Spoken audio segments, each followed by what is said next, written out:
In 19th century America, slavery was the law of the land. Millions of black men, women, and children were born into chains, considered property, not people. But against all odds, one enslaved woman dared to challenge the system. Her name was Harriet Robinson Scott. And though history often remembers her husband, Dred Scott, it was Harriet's courage that helped launch one of the most important legal battles in U.S. history.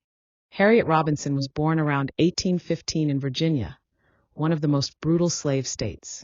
Like many enslaved women, her childhood was stolen. Her labor belonged to others. Her choices were controlled. Her future, dictated by laws that denied her humanity. But Harriet was resilient. When she was later sold to a U.S. Army surgeon and moved north, she experienced something unusual: life in free territories. In places like Illinois and the Wisconsin Territory, slavery was technically illegal. For Harriet, this planted a dangerous but powerful idea. Freedom might not just be a dream. It could be a right. In 1836, Harriet married Dred Scott, another enslaved person. Their bond was more than love.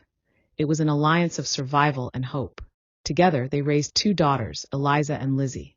Harriet wasn't just fighting for herself anymore. She was fighting for her family's future. Harriet believed her daughters deserved freedom, and she was determined to claim it.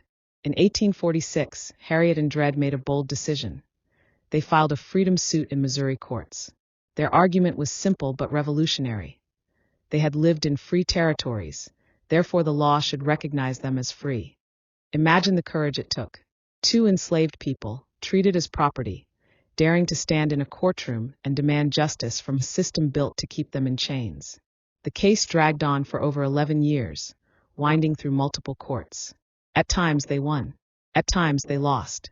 Each appeal meant more years in bondage. But Harriet never gave up.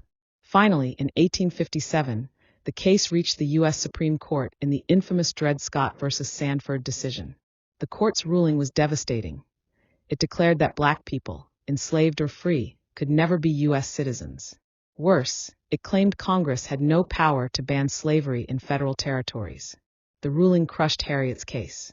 Legally, she and her family remained enslaved. But the Scots' fight wasn't in vain. Their case exposed the hypocrisy of a nation that called itself the land of liberty while denying freedom to millions. The decision outraged abolitionists and pushed America closer to civil war. Harriet's personal cost was enormous. Years of uncertainty, endless fear of being sold away, and the weight of raising children in bondage. Yet her determination transformed her from a silent victim into a voice of resistance. History remembers the Supreme Court's decision, but few recall what happened next. In 1857, just months after the ruling, Harriet, Dred, and their daughters were finally freed. Not by law, but by the family that had enslaved them. After years of fighting, they walked into freedom. Dred Scott died shortly after gaining his freedom. Harriet lived on until 1876, long enough to witness the Civil War, the Emancipation Proclamation, and the first flickers of hope for true equality. Though her name is often overshadowed by her husband's, Harriet's courage was just as vital. She wasn't just fighting for herself. She fought for her daughters, for her people, and for the generations that came after. Harriet Robinson Scott's story reminds us that history is not just shaped by the powerful, but by ordinary people with extraordinary courage. Her battle for freedom echoed across the nation, proving that even in chains, black lives demanded justice.